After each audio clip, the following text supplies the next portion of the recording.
Hindu mythology is a rich tapestry of gods and goddesses. Lord Vishnu stands as a central figure in this vibrant faith. He is one of the Trimurti, the Holy Trinity. Brahma, the creator, and Shiva, the destroyer, are the other two. Unlike Brahma and Shiva, who represent beginnings and endings, Vishnu embodies preservation and balance. Vishnu is often depicted with blue skin. He holds a conch shell, a discus, a lotus, and a mace. Each of these objects holds symbolic meaning. Vishnu's role is to maintain cosmic order. He ensures the continuation of life and dharma, the righteous way of living. The worship of Vishnu is widespread. He is a source of comfort and hope to millions. His stories teach valuable lessons about morality, resilience, and the cyclical nature of existence. Vishnu's presence is a reminder that even in the darkest of times, preservation and renewal are always possible. His mythology continues to inspire and guide people on their spiritual journeys. The concept of avatars is fundamental to Vishnu's character. He descends to earth in various forms. This is to restore balance and guide humanity towards righteousness. These avatars, known as Dashavatara, represent 10 different incarnations. Each avatar reflects a particular stage in the evolution of life and consciousness. The Dashavatara are not random occurrences. They are deliberate interventions by Vishnu.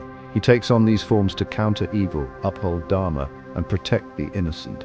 Each avatar has unique characteristics and a specific purpose. However, they all share the common thread of upholding cosmic order. The avatars also demonstrate Vishnu's boundless compassion and willingness to help his devotees.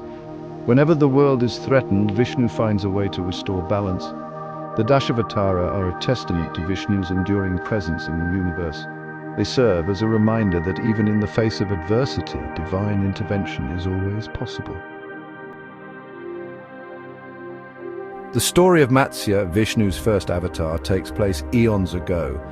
The world was in a state of moral decay. Greed, envy, and anger ran rampant. People had forgotten the righteous path of Dharma. The balance between good and evil was severely disrupted. The oceans were rising, threatening to engulf the world. It was during this tumultuous period that a demon named Hayagriva wreaked havoc. Hayagriva, whose name means horse-necked, possessed immense power. He stole the sacred Vedas from Brahma, the creator god. The Vedas, containing divine knowledge and wisdom, were the foundation of cosmic order. Their theft plunged the world further into chaos. The theft of the Vedas was a catastrophic event. Without them, the world was losing its moral compass.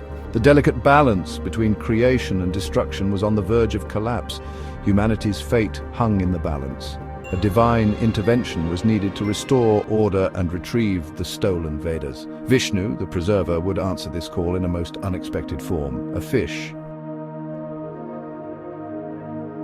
King Manu, a righteous and devout ruler, was performing his daily rituals by the river. As he cupped his hands to collect water, he found a tiny fish struggling in his palms. Manu, known for his compassion, decided to save the fish. He placed it in a clay pot for safety. To Manu's astonishment, the fish grew rapidly overnight. He had to move it to a larger vessel. The fish, however, continued to grow at an alarming rate. Soon no vessel could contain its expanding form. Manu, realizing that this was no ordinary fish, prostrated himself before it. The fish then revealed its true identity. It was Lord Vishnu, who had incarnated as Matsya to save the world from the impending deluge. Matsya warned Manu about a great flood that would soon engulf the earth.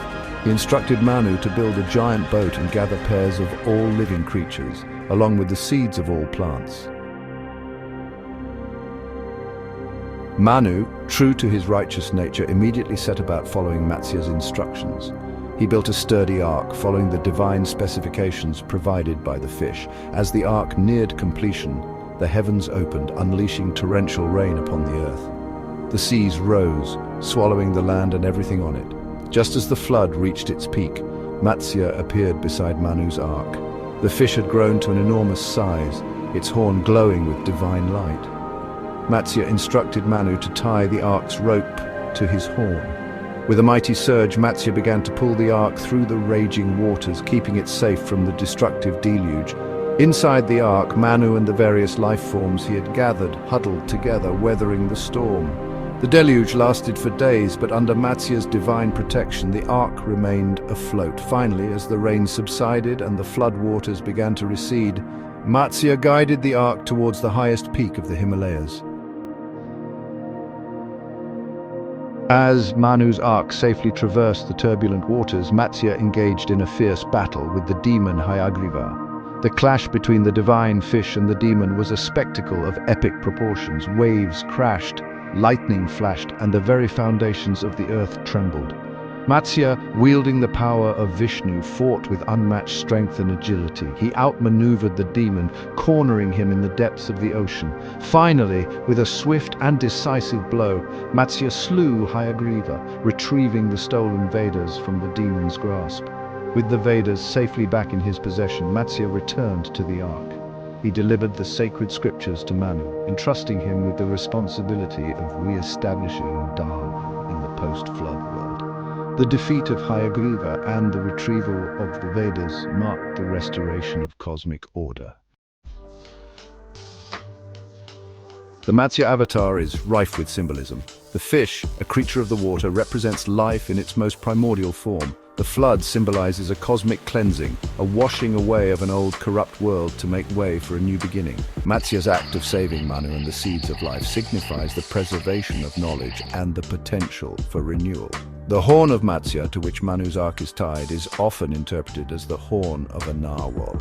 This single, spiraled tusk is seen as a representation of the axis mundi, the central pillar that connects heaven and earth. This imagery reinforces the idea of Matsya as a link between the divine and the earthly realms.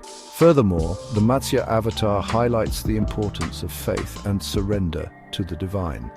Manu's unwavering trust in the fish, even when faced with an overwhelming deluge, underscores the power of devotion. His obedience to Matsya's instructions ultimately leads to his salvation and the continuation of life. The story of Matsya is not merely an ancient tale of floods and demons. It offers profound lessons that remain relevant even today. The tale reminds us of the cyclical nature of time, where periods of chaos and destruction are often followed by renewal and rebirth. It teaches us about the importance of preserving knowledge, upholding righteousness, and living in harmony with the natural world. Moreover, Matsya's compassionate act of saving humanity from annihilation underscores the boundless mercy of the divine. It reminds us that even in the darkest of times, hope and salvation are always within reach. The story encourages us to cultivate faith, practice compassion, and strive to live a righteous life, knowing that we are ultimately under the protection of a higher power. The Matsya avatar, though the first in the line of Vishnu's 10 incarnations, embodies universal themes of preservation, renewal, and the eternal battle between good and evil. The story continues to resonate with people across cultures and generations, reminding us of the enduring power of faith, the importance of righteous conduct, and the ever-present possibility of a new beginning.